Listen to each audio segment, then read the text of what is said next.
Olá, graça e paz, eu sou Luiz Oliveira e este é o canal Auxílio EBD. Chegamos na lição de número 3 da revista Lições Bíblicas Adultos da CPAD. O título da lição é A Mordomia da Alma e do Espírito. Conforme comentamos nas aulas anteriores, temos a lição ali do quarto trimestre de 2003, que também está servindo de base para as nossas ministrações.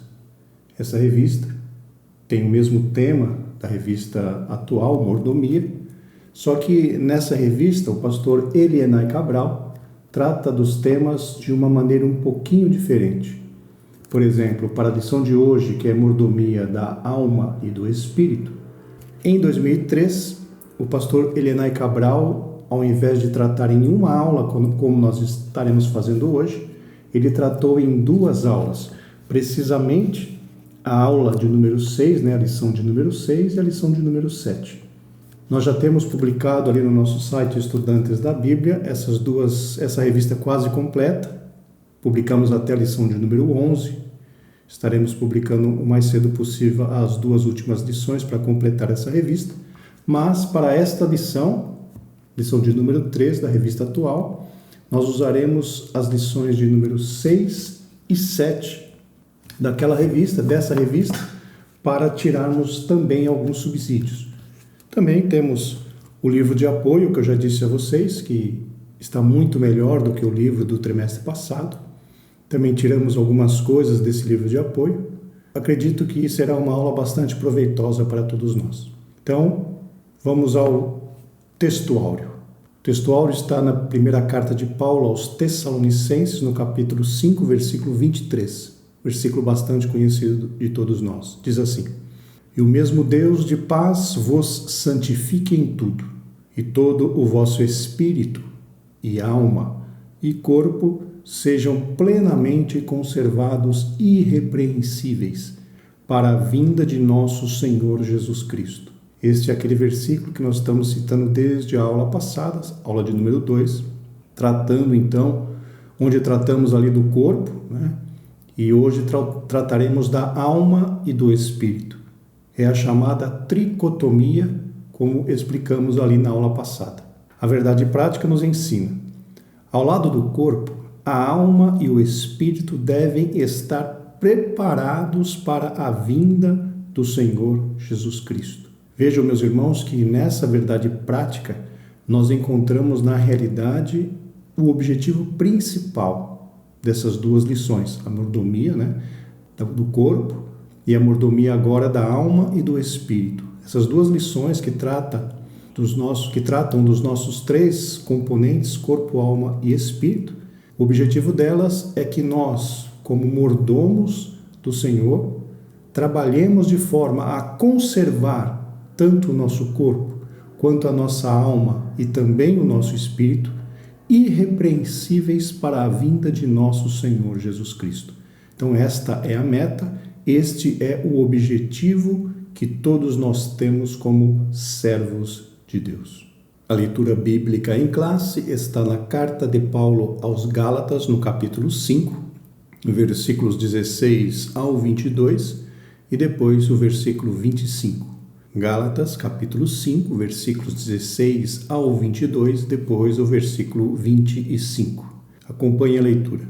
Digo, porém, andai em espírito e não cumprireis a concupiscência da carne, porque a carne cobiça contra o espírito, e o espírito contra a carne. E estes opõem-se um ao outro, para que não façais o que quereis. Mas se sois guiados pelo Espírito, não estais debaixo da lei. Porque as obras da carne são manifestas, as quais são prostituição, impureza, lascívia, idolatria, feitiçarias, inimizades, porfias, emulações, iras, pelejas, dissensões, heresias, invejas, homicídios, bebedices, glutonarias, e coisas semelhantes a estas, acerca das quais vos declaro, como já antes vos disse, que os que cometem tais coisas não herdarão o reino de Deus. Mas o fruto do Espírito é amor, gozo, paz, longanimidade, benignidade, bondade, fé, mansidão, temperança. E por fim, versículo 25, se vivemos no Espírito, andemos também no Espírito. O que eu gostaria, irmãos, de salientar nesta leitura bíblica em classe é o que está aqui no finalzinho do versículo 21.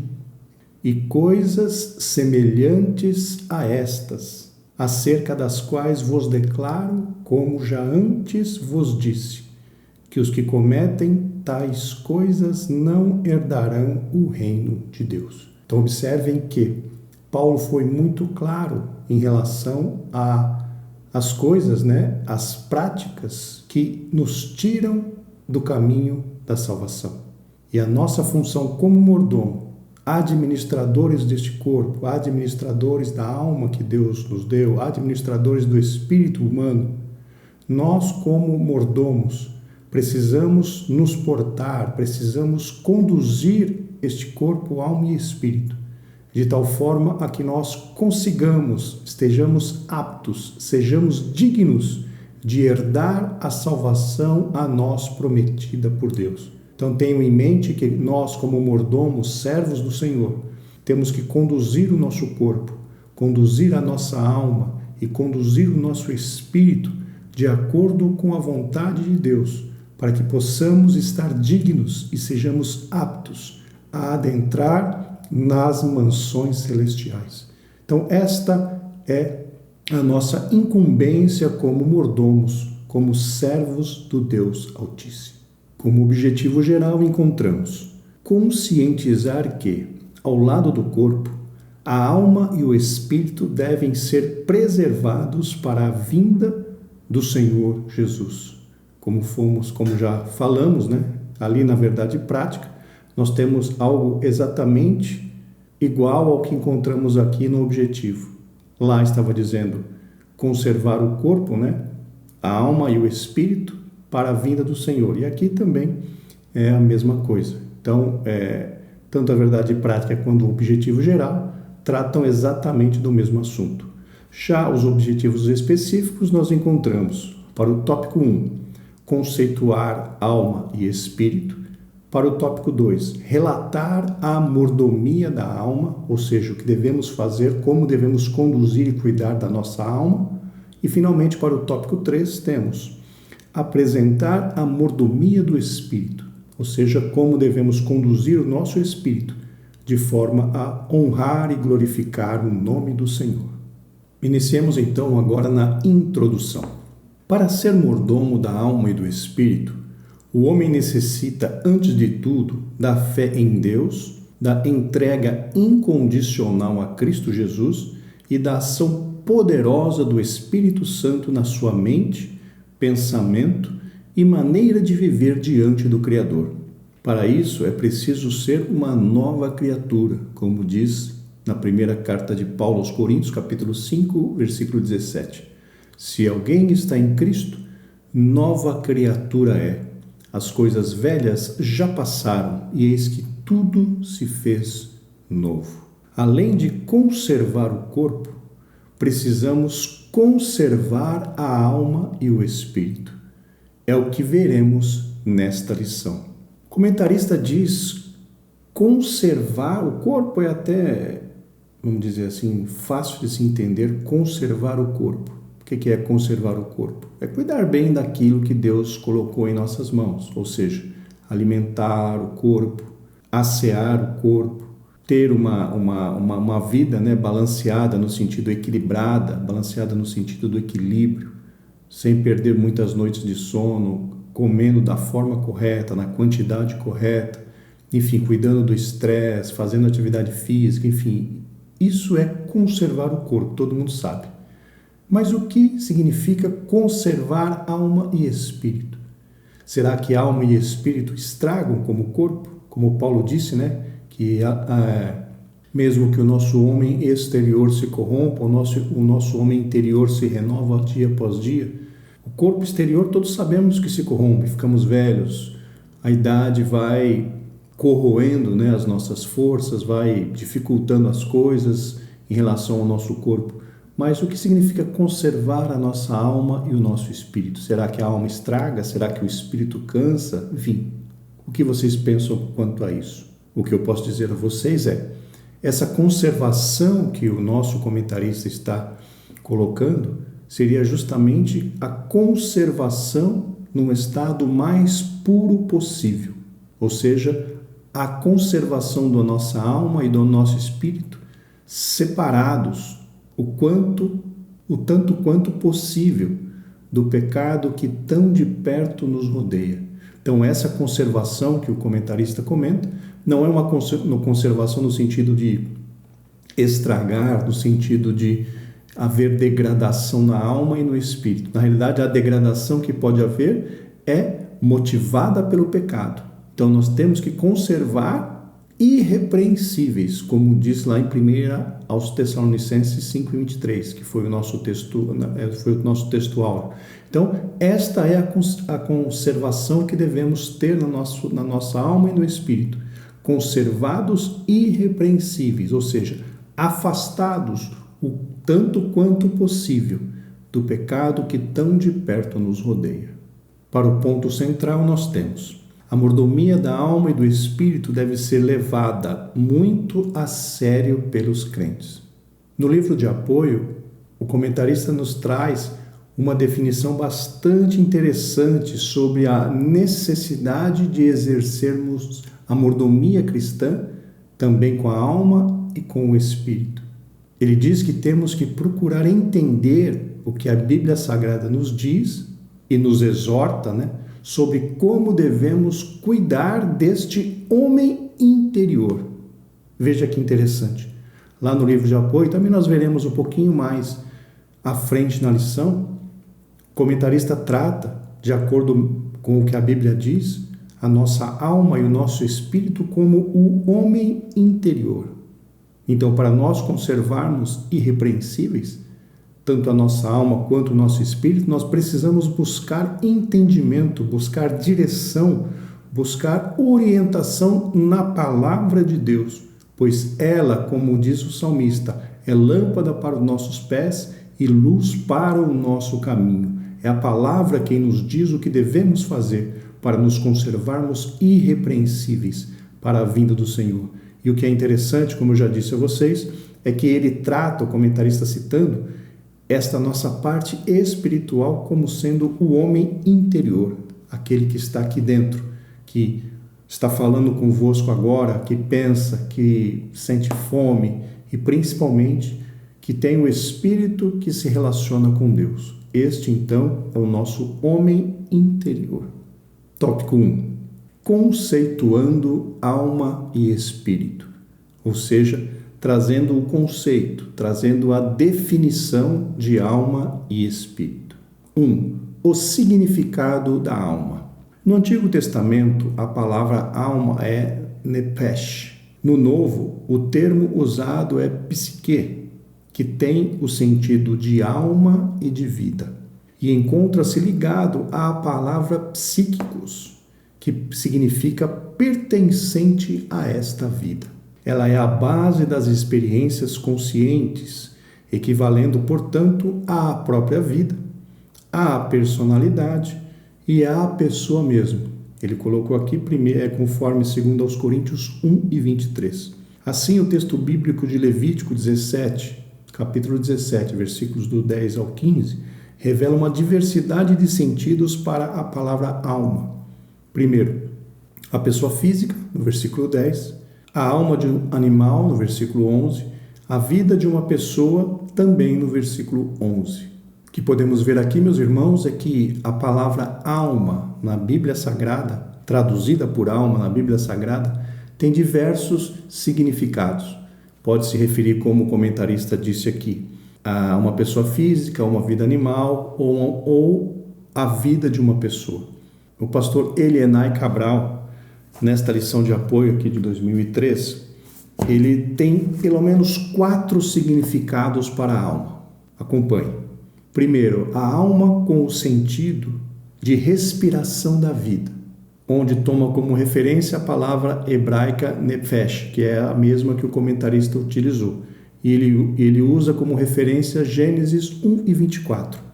Produza a terra alma vivente. Então percebam, Helenay Cabral, 4 significados. O primeiro, respiração da vida, que é praticamente o mesmo que o nosso comentarista tem. O segundo significado, alma significando sangue, representando a vida física. Ele toma como referência Levítico capítulo 17, versículo 14.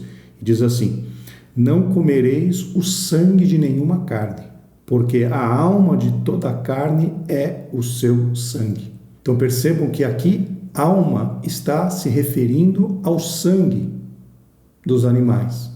O terceiro significado é alma representando a pessoa física ou corpo, no sentido de que o corpo é o tabernáculo da alma.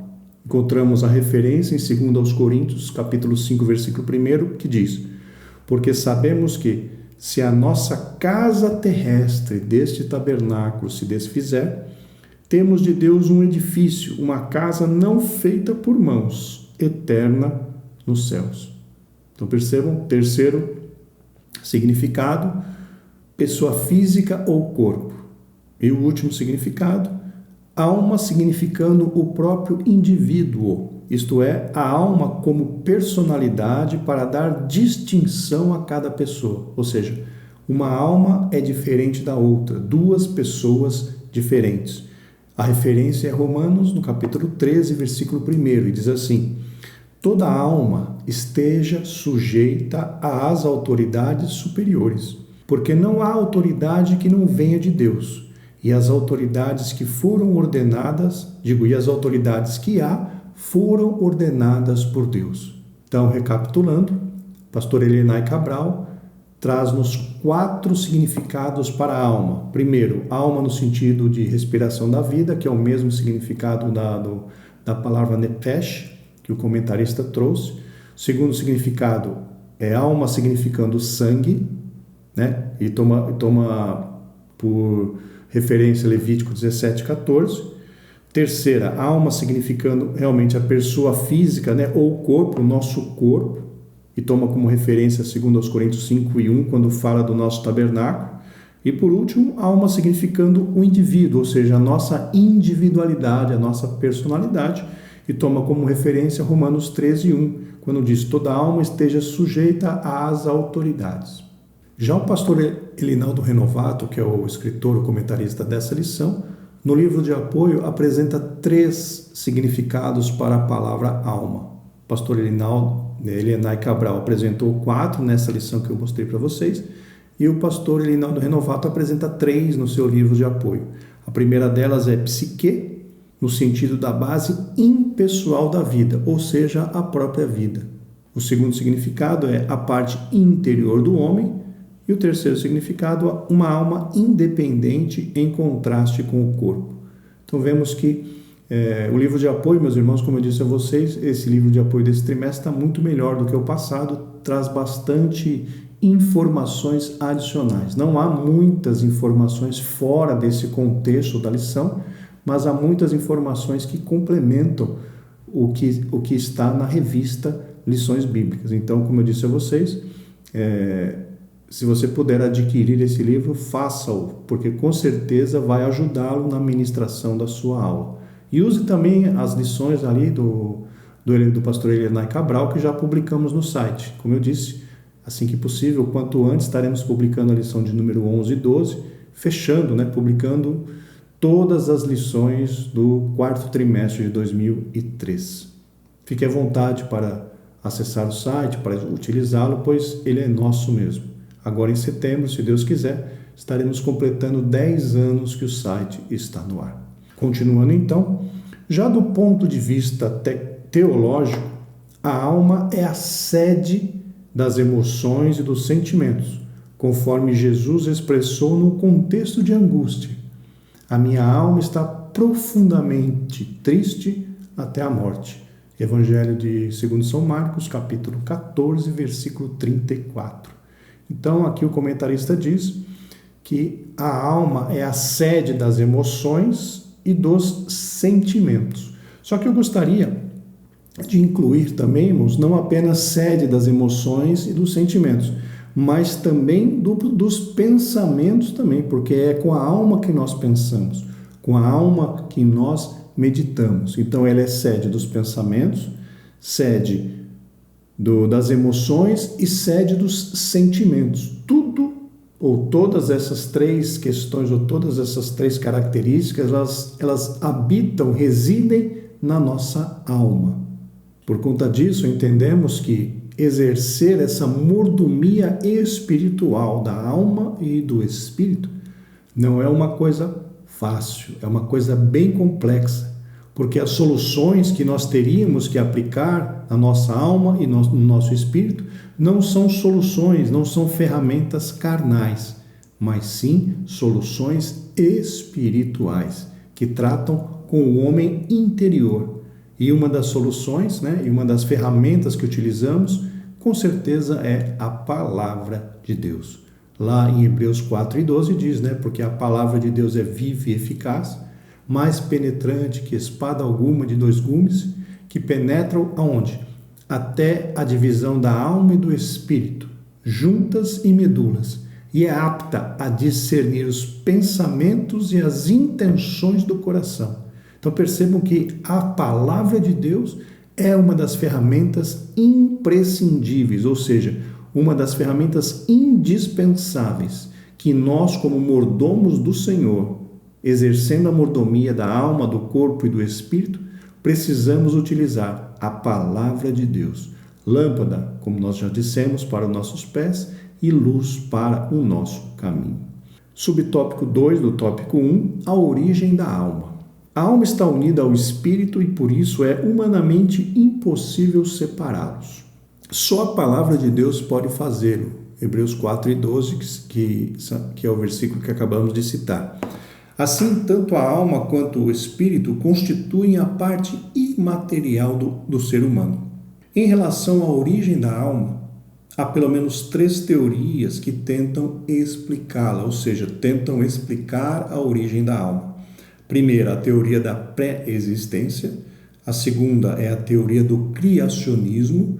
E a terceira é a teoria da participação. E o comentarista passa então a explicar cada uma dessas teorias. Primeira, teoria da pré-existência. Segundo essa teoria, as almas existem nas esferas do mundo espiritual e entram no corpo gerado num processo denominado reencarnação. O objetivo desse processo é levar a pessoa a sofrer pelos pecados cometidos em pretensas, ou seja, em possíveis existências anteriores. Este é um dos pontos fundamentais do Espiritismo.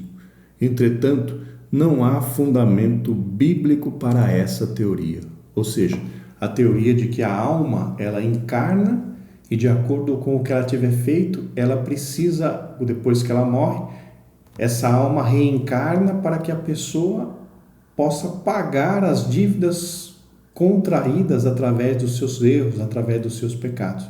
Mas nós vemos que isso não tem nenhum tipo de base bíblica. Continuando, a Bíblia revela que o pecado original passou a todos os homens. Que pecado original é esse? O pecado de Adão. E que vigora até os dias atuais, pois não há homem que não peque, como diz em Eclesiastes 7:20. Porém, o sangue de Jesus, o sangue de Cristo, purifica o pecador, quando este se arrepende, confessa o seu pecado e o deixa. Então, meus irmãos, percebam que essa questão da reencarnação, que a alma reencarna para poder pagar, pelos seus pecados, não há base bíblica nenhuma para isso. Eu gostaria de lembrá-los de um versículo lá em Hebreus 9:27, que diz assim: E como aos homens está ordenado morrerem uma vez, vindo depois disso o juízo. Então percebam que o escritor aos Hebreus é muito claro quando ele afirma: aos homens está ordenado morrer uma vez, e depois segue-se o juízo. Alguém pode perguntar, mas e quando a pessoa é ressuscitada, como Cristo ressuscitou algumas pessoas, como Lázaro ressuscitou, como fica a questão dessas pessoas? Ali, meus irmãos, foi uma ressurreição temporária. Foi uma ressurreição, por que temporária? Porque vai chegar, ou chegou, para estas pessoas, o dia final da morte. E aí, depois desse dia final, segue-se o juízo. No caso de Lázaro, por exemplo, no caso do filho da viúva que o Senhor Jesus Cristo ressuscitou, nós não podemos considerar como sendo uma reencarnação. E sim, o Senhor Jesus os trouxe de volta, fez com que eles ressuscitassem, a alma e o espírito dessas duas pessoas, pelo menos, voltaram, para o seu corpo físico, e eles tiveram mais alguns anos de vida. Mas isso não configura reencarnação. Isso é ressurreição, algo completamente diferente. Então percebam aqui que em Hebreus 9:27 nos dá uma chave, que garante que essa questão da reencarnação não tem embasamento bíblico. A segunda teoria é o criacionismo. Segundo esta teoria, baseada no pensamento filosófico grego, Deus dedica-se à criação de almas diariamente, para que habitem nos corpos que forem sendo concebidos. É um ponto de vista que carece de fundamentos bíblicos. Eu não vou comentar sobre o criacionismo agora, eu vou comentá-lo depois que nós lemos a terceira teoria. Terceira teoria, teoria participativa. A teoria expressa que Deus dá a vida a toda pessoa gerada de acordo com as leis da reprodução biológica geradas por Ele quem? Por Deus. Assim, homem e mulher geram um novo ser com a cooperação divina. É uma visão que tem base na Bíblia e está harmonizada com a palavra de Deus. Fala o Senhor, o que estende o céu e que funda a terra e que forma o espírito do homem dentro dele. E esse texto está em Zacarias 12:1, parte B.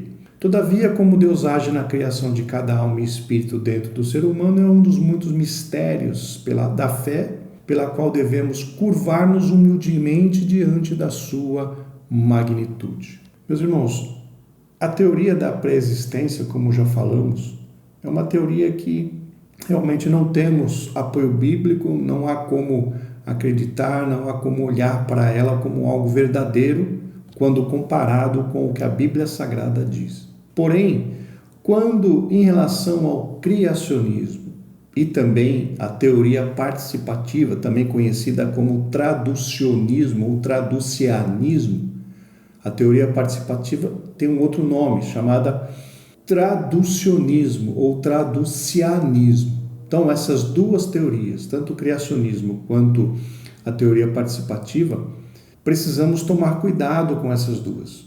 O comentarista quis passar para nós que a teoria participativa ou o traducionismo é a que nós devemos acreditar, porque a do criacionismo não há base bíblica. Isso está um pouco errado, irmãos. Isso não é bem assim como o comentarista disse em relação a este ponto. Se você pesquisar a respeito do assunto, você verá que há uma divisão entre nós cristãos em relação a este assunto, esse assunto, entre essas duas teorias. As duas teorias, tanto a criacionismo quanto a teoria a teoria participativa, que é o traducionismo, elas encontram defensores dentro do Evangelho. Elas encontram defensores dentro do povo de Deus. E as duas podem ser, vamos dizer assim, provadas, entre aspas, dentro da Bíblia Sagrada. E por isso que causa bastante controvérsia essas duas questões. Tem um grupo que defende o criacionismo, entre eles, lá no passado nós tínhamos, deixe-me ver aqui, Jerônimo e Pelágio, eles defendiam o criacionismo. E hoje em dia ele é apoiado por Louis Berkhof e Charles Hodge, dois teólogos famosos que lançaram livros de teologia sistemática. Então percebam, Essas pessoas, esses cristãos, esses servos de Deus, defendem o criacionismo. Já em relação ao traducionismo ou à teoria da participação, nós temos, por exemplo, Augustus Tertuliano defendia essa da teoria participativa, Lutero defendia a teoria participativa, e hoje temos Augustus Hopkins, né, teólogo e autor de livros de teologia sistemática. Também temos Charles Ryrie, também, que é um teólogo e escritor. Então, eu gostaria só de dizer a vocês que nós temos que olhar com cuidado essa questão. Principalmente, meu amado irmão professor, minha amada irmã professora, se nós assumirmos posição em relação a essas duas teorias, nós temos que ter, eu acho que isso é uma decisão individual, uma decisão pessoal, sobre o que acreditar. Nós não podemos simplesmente fechar as portas, né, e tratar os nossos alunos como sendo, esse que é o certo ou aquele que é o certo. Nós devemos dar a eles condições de lerem, condições de analisarem e eles decidirem o que querem. A nossa igreja, segundo o comentarista deixou registrado aqui na lição, a nossa igreja é tendenciosa no sentido de adota a teoria da participação, teoria participativa. Só que, como eu disse a vocês, uma outra parte dos evangélicos, existe uma outra parte dos evangélicos que creem no criacionismo. Então, como conselho, eu deixo aos irmãos para os irmãos pesquisarem sobre esse tema, né, sobre essa separação, essa definição, e o irmão tome a sua decisão. O irmão defina aquilo que o irmão acredita, o que é mais viável para o irmão acreditar e seguir. Seguir não, né? Porque para nós isso não tem assim um grande valor, não muda muita coisa em relação à salvação. É mais realmente para conhecimento. Inclusive, meus irmãos, eu achei um texto bastante interessante, um PDF do site monergismo.com. Eu vou disponibilizar este arquivo PDF, vou deixar aqui na caixa de informações deste vídeo, se você estiver assistindo o vídeo pelo YouTube. Se você estiver assistindo o vídeo lá pelo site Estudantes da Bíblia, vou deixar também abaixo do vídeo o link para os irmãos fazerem o download do arquivo em PDF, que explica sobre o criacionismo e o traducionismo. Então, ali você vai encontrar algum subsídio para você conhecer melhor essas duas teorias e você decidir aquilo que que faz mais sentido para o irmão. Então, fique à vontade. Como eu disse, eu só sugiro que o irmão não seja muito enfático em dizer, não, o criacionismo, como o nosso comentarista disse, não tem base bíblica. Isso não é verdade. Aqueles que creem no criacionismo têm base bíblica, sim. Eles apresentam vários versículos que corroboram, né, que fortalecem a sua crença de que a teoria do criacionismo é a correta. Assim como a teoria participativa ou traducionismo também tem os seus defensores e se utilizam da Bíblia também para confirmar a sua crença, confirmar o seu modo de pensar. Então, aqui nós nos encontramos numa situação, entre aspas, difícil, pois as duas teorias encontram respaldo bíblico. Mas aí, como eu disse, os irmãos estudem, os irmãos verifiquem e os irmãos, se assim desejarem, assumam a posição que mais fizer sentido para o irmão. Eu, particularmente, eu seguirei, né? Na realidade, como eu disse, não faz muita diferença se Deus... se o criacionismo está correto ou se a teoria participativa está correta, para nós que somos salvos não faz praticamente diferença nenhuma. Então eu tenho isso para mim, que vamos dizer assim, eu simpatizo mais com a teoria participativa. Eu simpatizo mais com a participativa. Não estou dizendo que essa é a verdadeira ou que essa é a verdade, a outra não. Eu simpatizo mais com a teoria participativa em função daquilo que eu li. Tá certo? Mas o irmão, amado irmão, professor e professora, fique à vontade para, enfim, pensar o que quiser e tomar a decisão que quiser em relação a este assunto. Terceiro, conceituação do Espírito. Segundo o Novo Testamento, a palavra que se refere a Espírito é pneuma. O termo pode se referir à parte imaterial da personalidade humana, conforme 1 Coríntios 7, versículo 1 e 34. O próprio ser da pessoa e, mais especificamente, a fonte de discernimento das emoções e da vontade de uma pessoa. Vejam, meus irmãos, aqui o comentarista está definindo, conceituando espírito. E ele diz, o termo pode se referir à parte imaterial da personalidade humana, o próprio ser da pessoa e, mais especificamente, a fonte do discernimento das emoções e da vontade de uma pessoa. Olha, sinceramente, aqui eu tenho uma visão um pouco diferente. Nós sempre aprendemos que é a alma que é a sede das emoções, inclusive o comentarista falou isso um pouco antes. É a sede das emoções e também da vontade. Não é o espírito que tem emoções, não é o espírito que tem vontade. Vontade e emoção são características da nossa alma e não do nosso espírito. Como definição do espírito, o pastor Elienay Cabral, ali na lição de número 7, do 4º trimestre de 2003, aqui nessa lição que mostramos para os irmãos, ele conceitua, ele fala a respeito do espírito humano. O que ele diz é que o espírito humano é a parte principal que habilita o homem a ter comunhão com Deus. Essa é a explicação que o pastor Elienay Cabral dá em relação ao espírito do homem. E foi o que sempre aprendemos, que o espírito é o que nos possibilita a ter comunhão com Deus. Até porque Deus é espírito. Não é isso que o Senhor Jesus disse para aquela mulher samaritana? Deus é espírito e importa que aqueles que o adorem em espírito e em verdade. Isso significa, irmãos, claramente que é através do espírito humano que nós adoramos a Deus. É através do espírito humano que nós nos relacionamos com o nosso Criador. Então percebam que o comentarista disse que o espírito é fonte de discernimento das emoções e da vontade. Isso está um pouco fora daquilo que nós aprendemos e fora até mesmo do que ele falou anteriormente.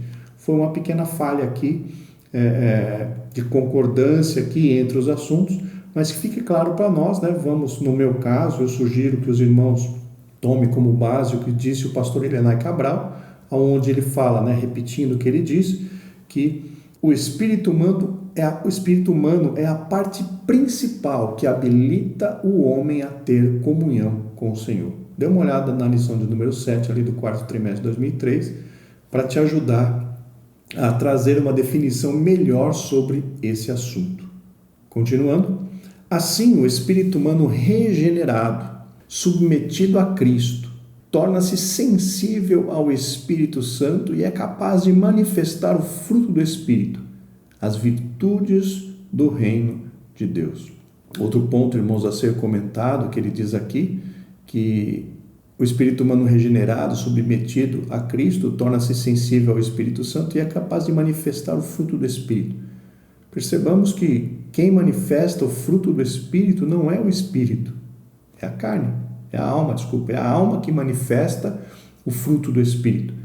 Pois é a alma que ama, é a alma que se torna pacífica, é a alma que se torna mansa, é a alma que se torna benigna e é a alma que se torna bondosa. Não tem nada a ver com o espírito, essas virtudes, entre aspas.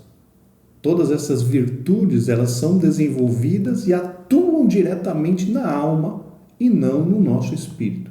Então, tenhamos apenas um pouco de cuidado em relação a esta frase, que ele diz que é capaz de manifestar o fruto do Espírito, que nos dá a entender que esse fruto é manifestado no Espírito. E não, o fruto é manifestado através da nossa alma. Continuando, nesse sentido, em termos espirituais, há dois tipos de crentes, os espirituais e os carnais. Os crentes espirituais caracterizam-se pelo seu espírito dominado pelo Espírito Santo.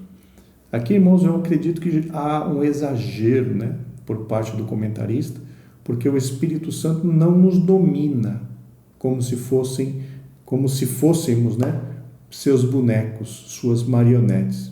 Nós temos o nosso livre-arbítrio, nós temos a nossa vontade e nós precisamos nos submeter ao Espírito Santo. Nós precisamos nos entregar ao Espírito Santo. Mas dizer que ele nos domina, não, isso não é verdade. O Espírito Santo é gentil, o Espírito Santo é cavalheiro.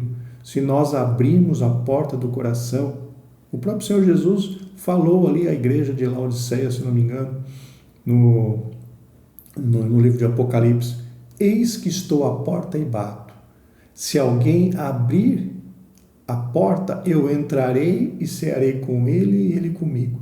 Isso, irmãos, é justamente como o Espírito Santo se comporta, cavalheiro.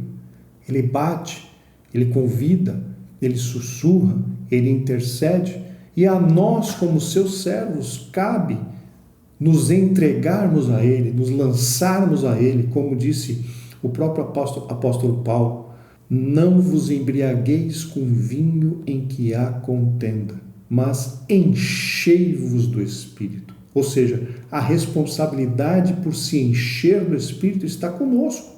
Como assim conosco? Somos nós que damos autonomia, somos nós que damos abertura para o Espírito Santo atuar nas nossas vidas. Estar cheio do Espírito Santo depende tão somente de nós. Por isso que Paulo diz: não vos embriagueis com o vinho em que há contenda, mas enchei-vos do Espírito. Então nós, irmãos, que temos a obrigação ou a responsabilidade de nos enchermos do Espírito. Mas dizer que ele nos domina, não, eu acho que é um pouco exagerado esta palavra. Ele não nos domina, ele nos preenche, mas o domínio, ele pode ser entregue por nós na mão dele, mas não que ele exerça um domínio sobre nós no sentido de tirar a nossa vontade, tirar a nossa capacidade de decisão, e anular o nosso livre-arbítrio. Não, ele não faz isso. Tudo em nossa vida nós temos que entregar nas mãos dele. Louvado seja o nome do Senhor. E este sim é o crente espiritual que anda segundo a vontade do Espírito. Continuando, os carnais vivem de acordo com a natureza carnal, que não foi submetida nem transformada por Cristo. Percebam também, meus irmãos, nessa questão, todos nós, aqui o comentarista faz uma divisão entre crente espiritual e crente carnal. E aqui ele diz que o crente, vive de acordo com a natureza carnal, que não foi submetida nem transformada por Cristo. Mesmo nós, como crentes espirituais, se nós dermos lugar à carne, nós podemos também andar na carne e virarmos carnais. Então observem que a mordomia da alma e a mordomia do Espírito, ela nos constrange a nós não entrarmos nessa questão da carnalidade.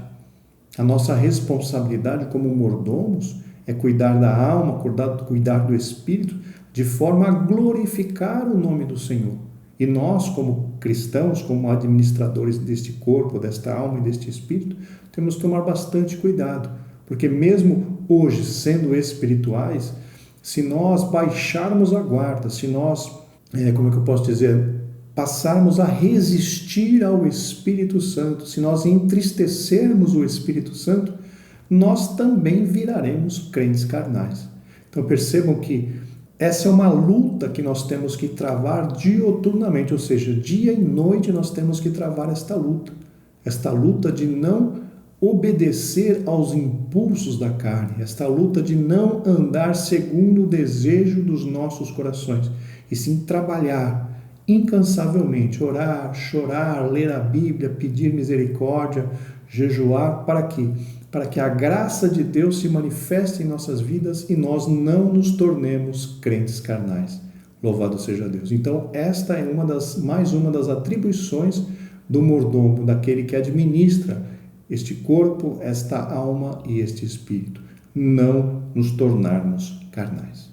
No subtópico 2 temos a mordomia da alma, o homem interior. A tricotomia do homem, no subtópico 1. Afirmamos que o ser humano é um ser tricotômico, ou seja, Deus o constituiu de 3 partes conforme revela-nos a sua palavra. E todo o vosso espírito e alma e corpo. 1 aos Tessalonicenses 5:23, que é o nosso texto áureo. O corpo, a parte material, refere-se ao homem exterior. Já o conjunto imaterial formado pela alma e pelo espírito, que é envolvido pelo corpo, a Bíblia denomina-o de o homem interior. Lembra que mencionamos isso logo lá em cima no ponto central? Conforme as palavras do apóstolo Paulo, porque segundo o homem interior tenho prazer na lei de Deus. Já conceituamos, essa questão da tricotomia na aula passada, citando 1 Tessalonicenses 5:23, que nós lemos nesta aula, e também na aula passada, se vocês se lembram, utilizamos ali Hebreus 4:12, onde fala, da palavra de Deus, como já citamos este versículo anteriormente, mas este versículo também, ele nos dá material para corroborar, para comprovar essa teoria da tricotomia, que a palavra de Deus é viva e eficaz, mais penetrante que espada alguma de 2 gumes, que penetra até a divisão da alma e do espírito. Então percebam que a palavra de Deus é a única força espiritual que consegue separar alma do espírito. E isso já também corrobora com a questão da tricotomia. Corpo é inegável, todo mundo sabe que temos corpo. E Hebreus 4:12 fala que ainda nós temos alma e espírito. Junto com 1 aos Tessalonicenses 5:23, baseia, podemos fundamentar essa teoria da tricotomia que nós, como cristãos, defendemos. Então, o homem é formado por corpo, alma e espírito, sendo que a alma e o espírito fazem parte ou são considerados o homem interior, aquele que nós não conseguimos ver com os nossos olhos carnais. Subtópico 2, a mordomia da alma. A Bíblia declara que a alma do homem, assim como o espírito e o corpo, deve ser conservada irrepreensível para a vinda do Senhor Jesus Cristo. Já mencionamos, a leitura é o texto áureo, 1 aos Tessalonicenses 5:23. Continuando, essa é a essência da mordomia da alma, ou seja, cuidar, mantê-la irrepreensível para a vinda de nosso Senhor Jesus Cristo. Cada crente deve mantê-la íntegra e irrepreensível. Alguns aspectos, porém, devem ser considerados na mordomia da alma. Então, percebam, irmãos, que o objetivo principal é manter a nossa alma íntegra, irrepreensível para a vinda do Senhor. E aqui o comentarista cita algumas coisas sobre necessidades, mais alguns aspectos que devem ser considerados, nessa mordomia da alma, e o primeiro é a necessidade da alma. Essa necessidade inclui a emoção e pode ser satisfeita com o relacionamento com Deus. A alma precisa do refrigério espiritual e da presença divina. E aqui o comentarista cita Salmo 23, versículo de 1 a 3. No Salmo 42, o salmista expressa sinceramente a necessidade da sua alma. Como o cervo brama pelas correntes das águas, assim suspira a minha alma por ti, ó Deus. A minha alma tem sede de Deus, do Deus vivo. Versículos 1 e 2 do Salmos 42. Quanta necessidade a alma tem por Deus? A Bíblia revela que o Espírito Santo preenche essa necessidade e produz em nós o fruto do Espírito. Aqui o comentarista abrange, meus irmãos, apenas a necessidade espiritual da alma. Realmente Deus, o Espírito Santo, a palavra de Deus, preenchem todas as necessidades espirituais da nossa alma. Mas o que dizer, meus irmãos, das necessidades psíquicas da alma? Porque como dissemos a vocês, e o comentarista também disse, a alma é a sede das nossas emoções. E lá em cima, na definição, a psique, a parte psicológica da nossa alma. Será que a parte psicológica não tem necessidades?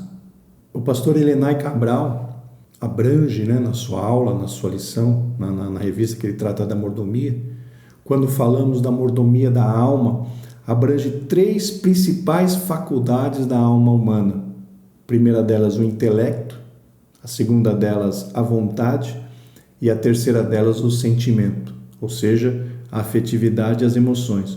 Então percebam, a Trindade, o Pai, o Filho, o Espírito Santo, a Palavra de Deus, eles preenchem totalmente as nossas necessidades espirituais. Mas em que dizer, por exemplo, das nossas necessidades psíquicas? E aqui, Helena Cabral, como eu disse a vocês, trata dessa questão da mordomia da alma, trabalhando nas 3 faculdades da alma humana. A primeira é o intelecto, a segunda a vontade e a terceira é a parte dos sentimentos. Todas essas faculdades ou todas essas capacidades, necessidades da alma precisam ser abordadas, precisam ser tratadas através da mordomia da alma. Não podemos simplesmente, meus irmãos, tratar tudo como espiritual, tratar tudo como sendo luta entre Deus e o inimigo das nossas almas, pois a nossa alma, ela tem necessidades psíquicas também, em relação, como eu disse, ao intelecto, à vontade e ao sentimento. Nós precisamos tomar cuidado, precisamos entender estas questões para podermos exercer a mordomia da forma correta, sem deixar nenhuma brecha para que o inimigo trabalhe em nossas vidas, nas nossas almas, que é o que estamos tratando agora. Quando, por exemplo, falamos da faculdade do intelecto, estamos querendo falar da imaginação, da memória e da razão. Quando falamos da imaginação, significa que precisamos manter a nossa imaginação ligada à palavra de Deus. Então percebam, nós temos que trabalhar na questão do intelecto da nossa alma, e um dos pontos é a imaginação. Nós, como mordomos, precisamos trazer esta imaginação ou fazer com que esta imaginação fique diretamente ligada e influenciada pela palavra de Deus.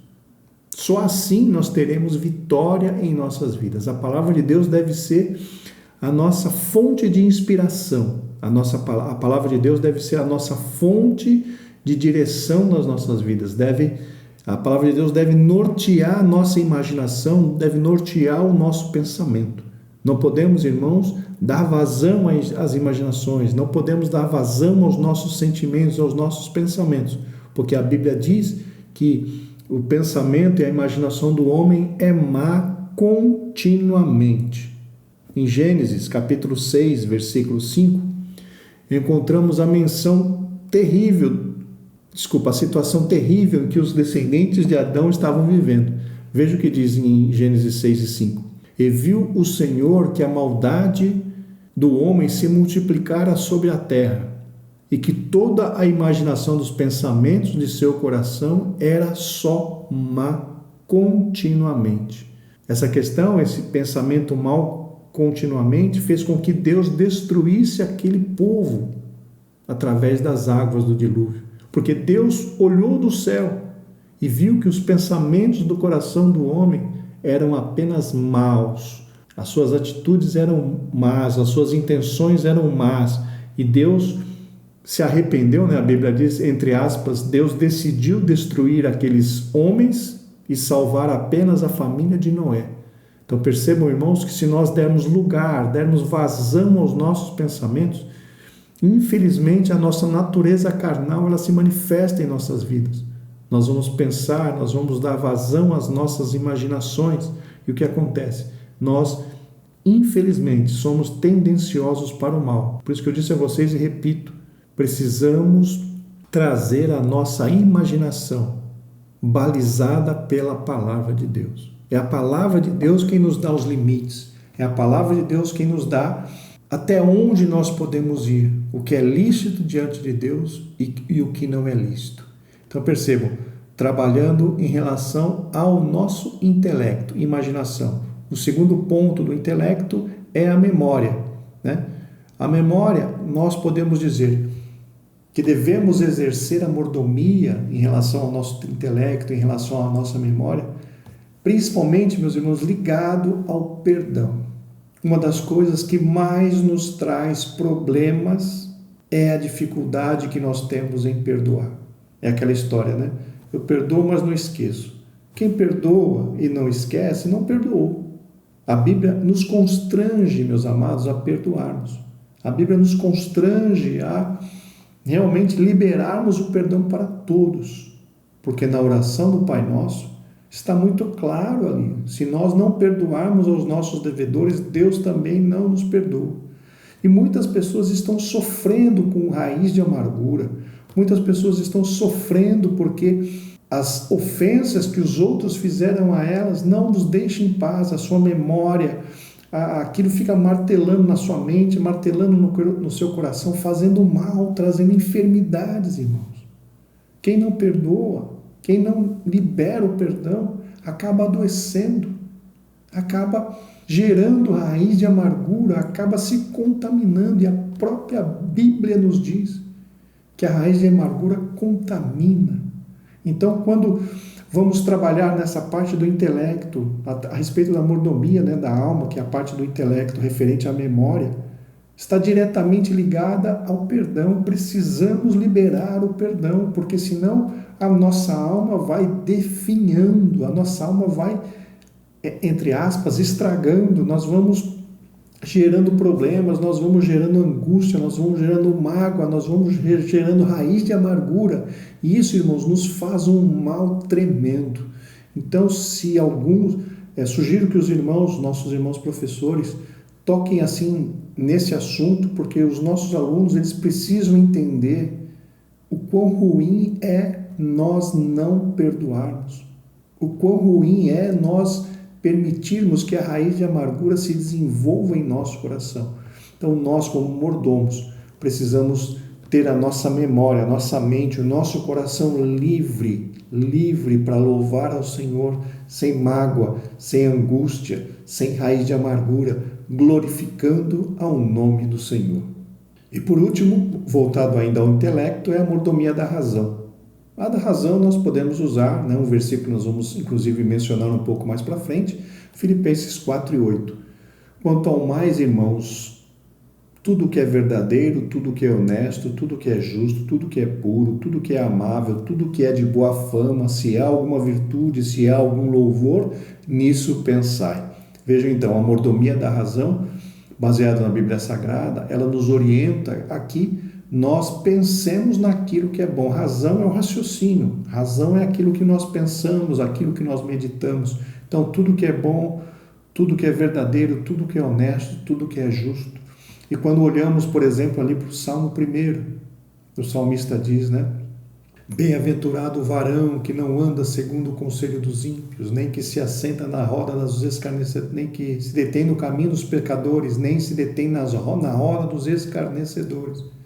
Antes tem o seu prazer na lei do Senhor, e na sua lei medita de dia e de noite.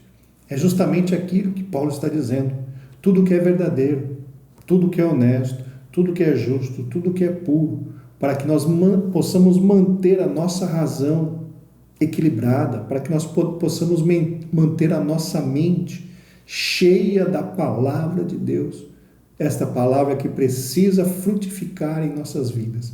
Então percebam, irmãos, da mordomia da alma, que trata da questão psicológica, do psique, né? da psicologia da nossa mente. Quando falamos do intelecto, falamos então da imaginação, falamos então da memória e também falamos da razão. 3 partes da nossa alma que o intelecto trata, que o intelecto como eu posso dizer que o Elenay Cabral diz, que formam a parte do intelecto da nossa alma. Nós, como mordomos, precisamos tratar destas áreas, precisamos entender a sua necessidade e precisamos atuar nesse sentido, de cuidar da nossa alma, para que a nossa razão, ou seja, os nossos pensamentos, eles estejam voltados para Deus, para que as nossas emoções, né, a nossa memória, ela esteja livre, ela esteja propícia para adorar e servir a Deus.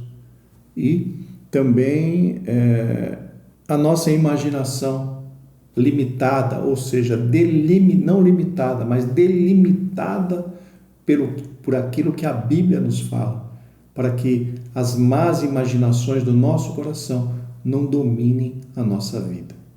Ainda falando da mordomia da alma, um outro ponto que o pastor Elenay Cabral cita é a mordomia da vontade, porque também vontade faz parte da nossa alma. E quando falamos mordomia da vontade, estamos dizendo que que precisamos exercer a temperança, o domínio próprio, para podermos controlar as nossas vontades. Porque, irmãos, temos que admitir, nós somos humanos, nós somos carnais, temos muitas vontades, temos muitos desejos. E a Bíblia fala ainda das paixões da carne. Então, muitas vezes, se nós não vigiarmos, nós podemos ser atingidos por uma tal paixão da carne. E quando, infelizmente, isso acontece com qualquer um de nós acabamos errando bastante diante de Deus, porque uma pessoa que está envolvida pela paixão, ela normalmente não consegue julgar as coisas, não consegue ter a sua capacidade de julgamento de uma forma correta. Então, nós precisamos exercer a mordomia, inclusive nas nossas vontades.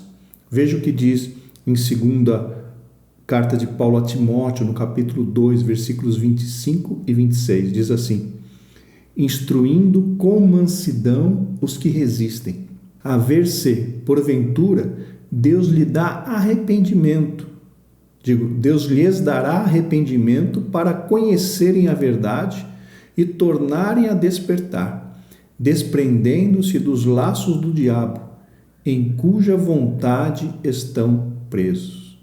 Então percebam, meus irmãos, que aqueles que não conhecem a Cristo estão presos às vontades do diabo. O que significa isso? Que aquelas pessoas que muitas vezes sentem vontades de fazer isso, fazer aquilo, pecar, se prostituir, beber, fumar, se drogar, enfim, todas estas vontades, pelo que diz aqui na Bíblia, pelo que diz na Bíblia Sagrada, essas, na realidade, não são vontades delas próprias, e sim as vontades que o próprio inimigo das nossas almas incute na vida daquelas pessoas. E nós, como cristãos, precisamos tomar cuidado quanto a isso também. Precisamos vigiar o nosso coração, a nossa vontade precisa estar debaixo de um controle muito acirrado, muito apertado. Nós precisamos exercer a temperança, o domínio próprio nas nossas vontades, porque se nós dermos vazão a ela, meus irmãos, nós erraremos e pecaremos bastante diante de Deus, correndo risco até de sermos influenciados pelo inimigo das nossas almas, correndo risco até de nós sermos influenciados pelas próprias vontades dele, incutida na vida do cristão. Então percebam que essa questão da vontade, nós precisamos ser bastante vigilantes também. E por último, dentre aquilo que o pastor Elienay Cabral comentou, nós temos a mordomia do sentimento. E essa mordomia do sentimento é justamente lutar contra tudo aquilo que nos afasta de Deus no sentido do sentimento. Paulo escreve aos Colossenses no capítulo 3, versículo 8 e diz assim, preste atenção, Colossenses 3 e 8. Mas agora, despojai-vos também de tudo, da ira, da cólera, da malícia, da maledicência, das palavras torpes da vossa boca. Veja o que Paulo está dizendo aos Colossenses. Despojai-vos da ira, da cólera, da malícia, da maledicência, das palavras torpes da vossa boca.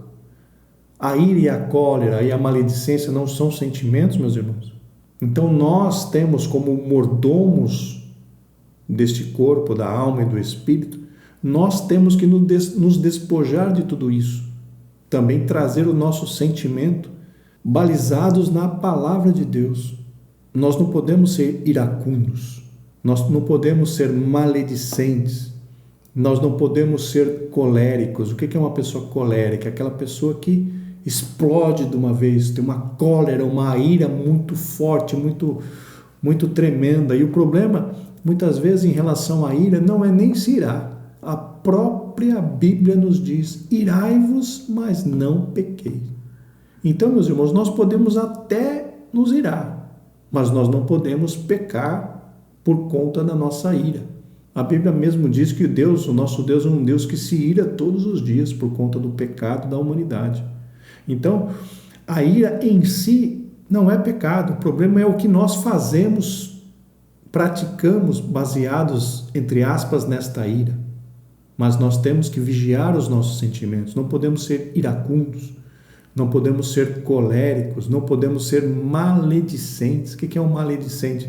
Aquele que fala mal de tudo, que, enfim, mesmo sendo cristão, mesmo não falando palavrão, mesmo não xingando, existem muitos cristãos que são maledicentes porque falam mal das pessoas, rogam, se fosse possível, rogam pragas e desmerecem e falam mal das pessoas. Nós temos que vigiar os nossos sentimentos. Não podemos deixar que estas coisas nos dominem.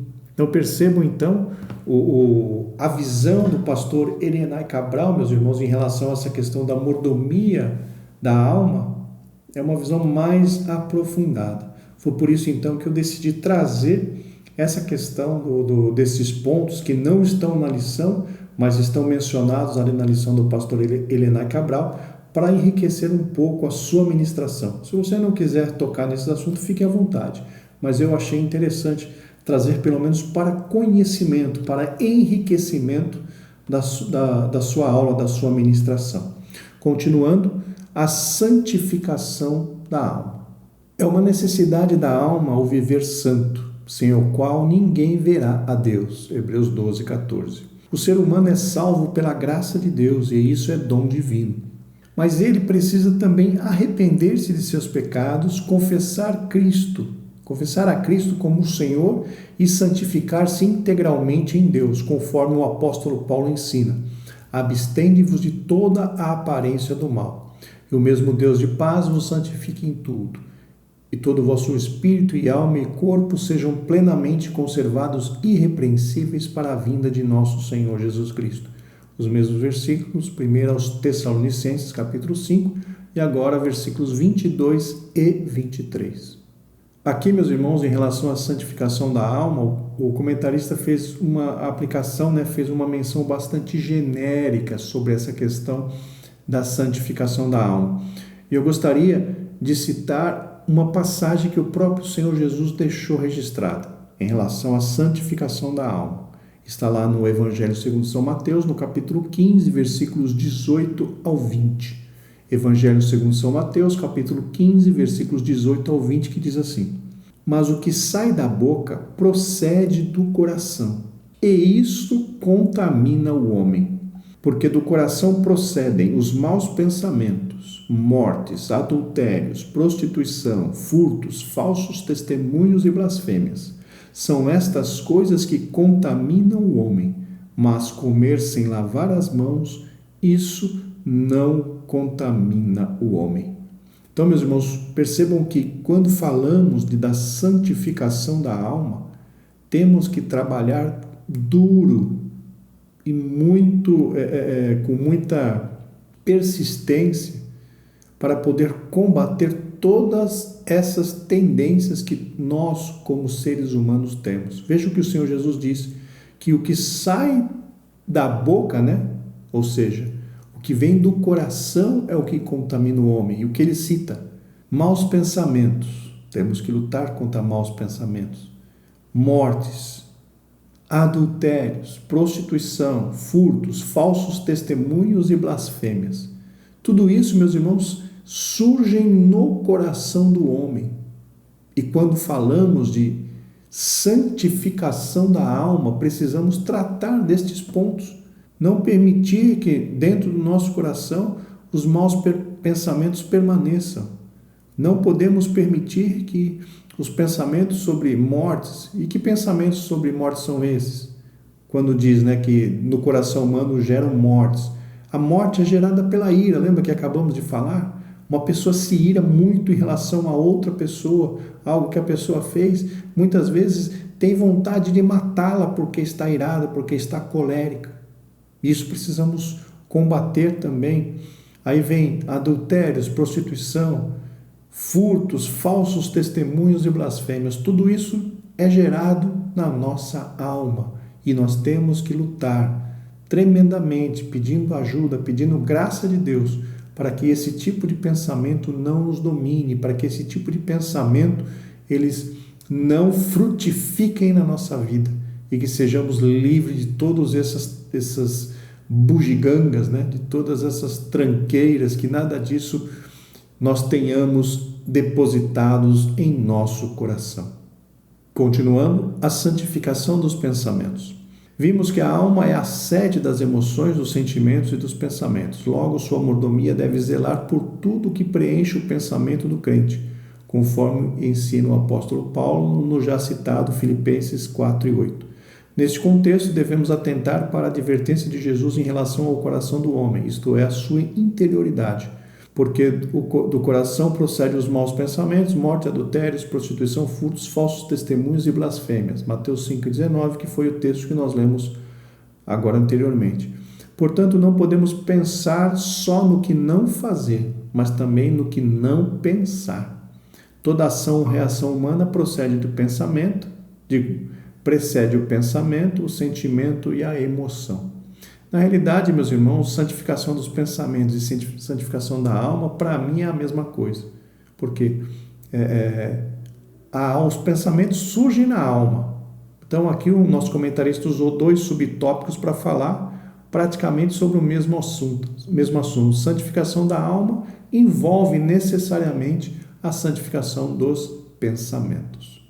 Vamos agora para o terceiro tópico, a mordomia do espírito. Primeiro, andando em espírito. Na mordomia do espírito, o crente deve procurar andar em espírito, ou seja, na submissão ao Espírito Santo.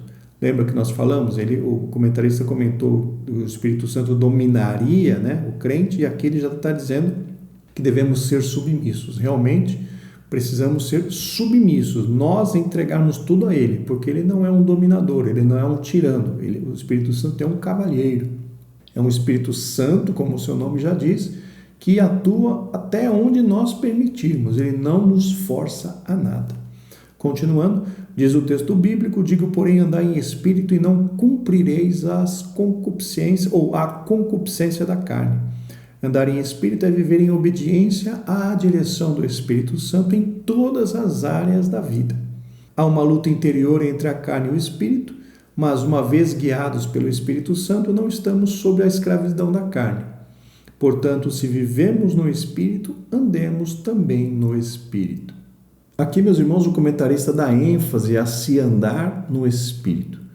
Mas eu queria acrescentar alguma coisa aqui, ainda baseado na aula do pastor Elienay Cabral. O pastor Elienay Cabral cita, né, e nos ensina naquela revista citada anteriormente, que as faculdades do Espírito é a fé e a consciência, e que a mordomia do Espírito precisa levar em consideração essas 2 características dele, a fé e a consciência.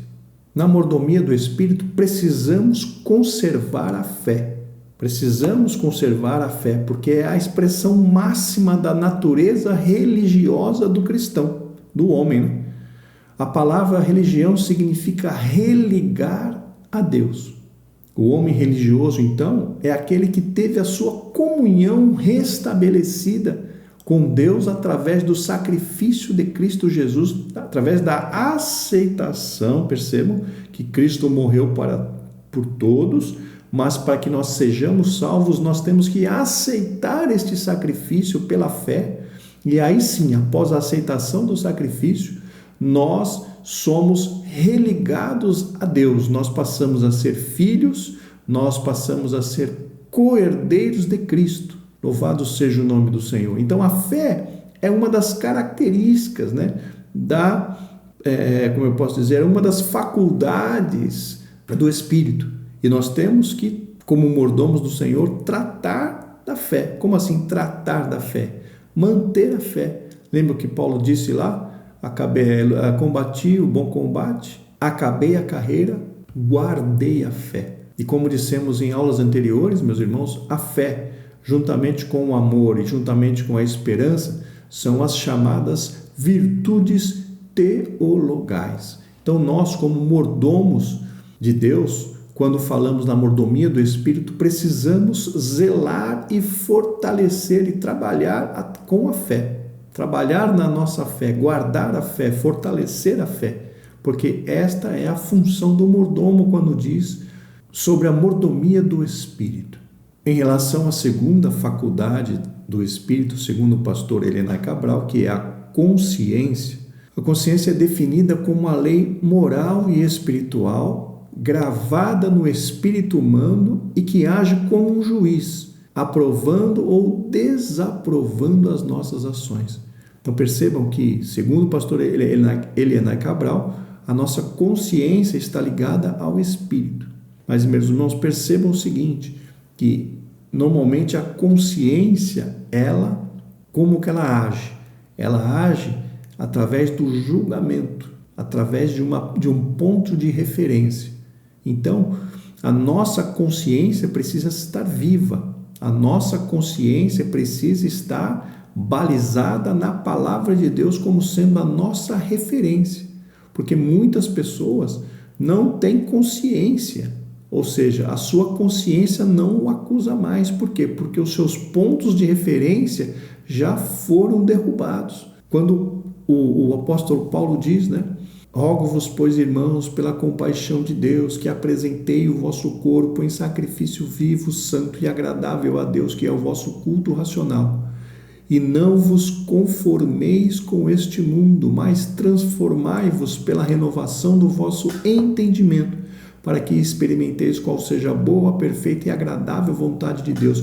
Quando ele diz, não vos conformeis com este mundo, ele está querendo dizer, não tome os referenciais para a sua consciência de acordo com o que o mundo prega, mas transformai-vos pela renovação do vosso entendimento, da vossa capacidade de julgar, dos vossos referenciais. Então percebam que nós, como mordomos, que administramos esse Espírito que Deus colocou em nossas mãos, nós precisamos zelar pela nossa consciência, pelo nosso entendimento, pelos nossos referenciais.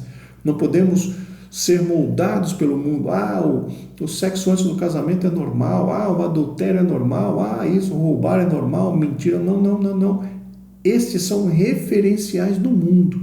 Nós, como cristãos, precisamos reforçar cada dia mais que os nossos referenciais eles estão declarados na palavra de Deus. O nosso Deus, segundo a Bíblia Sagrada nos fala, ele não muda. A Bíblia, ela não fica velha. A Bíblia, ela não fica ultrapassada. A Bíblia é a palavra de Deus e a Bíblia é atualíssima. Hoje, a Bíblia está falando conosco. Hoje, a Bíblia é apta para nos ensinar. Daqui a 50 anos, se o Senhor Jesus não tiver voltado, a Bíblia continuará sendo apta a nos ensinar, apta a nos exortar, apta a nos consolar, porque ela é a palavra de Deus. Então percebam, nós como cristãos, como mordomos, quando falamos da mordomia do Espírito, temos que tomar cuidado, segundo o pastor Elenay Cabral, com a nossa fé e temos que conservar a nossa boa consciência.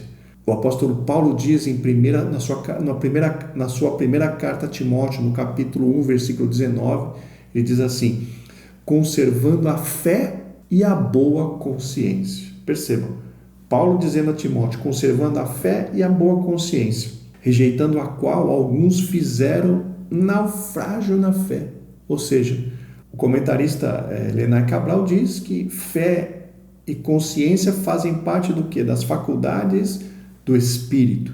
E Paulo reforçando, dizendo, olha, conserva a fé e a boa consciência, porque se alguém não conservar, vai acabar naufragando na fé.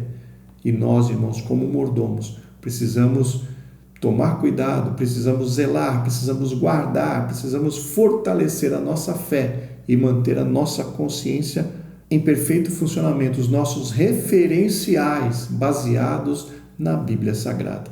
Também, meus irmãos, este é mais um trabalho, é mais um tema, que não está citado na lição, nessa que nós estamos estudando, mas eu achei por bem trazer da lição aí do pastor Elenay Cabral, que enriquece bastante a nossa ministração. Segundo ponto subtópico é frutificando no Espírito. Quando o crente produz frutos dignos da vida cristã, ele glorifica a Deus. Nosso Senhor chamou-nos para dar fruto e escolheu-nos para permanecer dando frutos. Frutificar no reino de Deus é testemunhar Cristo com sua vida, por meio de boas obras, de amor que mostra o caráter de Deus em você. Então, frutificando no Espírito, o que nós entendemos também é que frutificar no Espírito é dar lugar para Deus em nossas vidas, dar lugar para Deus trabalhar em nós, para que o fruto do Espírito se desenvolva e fique cada vez mais notório na nossa vida. Então, meus irmãos, que possamos dar lugar ao Espírito Santo nas nossas vidas, para que o fruto do Espírito se desenvolva e o nome do Senhor seja glorificado. Na conclusão, nós temos a mordomia da alma e do Espírito, juntamente com a do corpo, completa a conservação integral do crente, corpo, alma e espírito. Zelar por essa interioridade, zelar pela nossa interioridade e exterioridade diante de Deus, é reconhecer que o Pai quer dominar tudo em nós, e não somente partes da nossa vida. Mais uma vez, tomemos cuidado com esse dominar. Por isso, sinta-se encorajado a expressar Cristo como seu Salvador. Esteja nele, seja santo. Para isso, Deus nos chamou. Meus amados, muito obrigado pela sua presença até aqui assistindo este vídeo. Lembrando, mais uma vez, eu colocarei os links para as 2 lições dessa revista do pastor Elianai Cabral, logo abaixo, no caso, na caixa de informações deste vídeo, se você estiver assistindo pelo YouTube. Se você estiver assistindo pelo nosso site Estudantes da Bíblia, também colocarei os links para acesso a essas 2 lições logo abaixo do vídeo. Muito obrigado pela sua presença, ore por nós e, se Deus quiser, na semana que vem estaremos de volta. Graça e paz.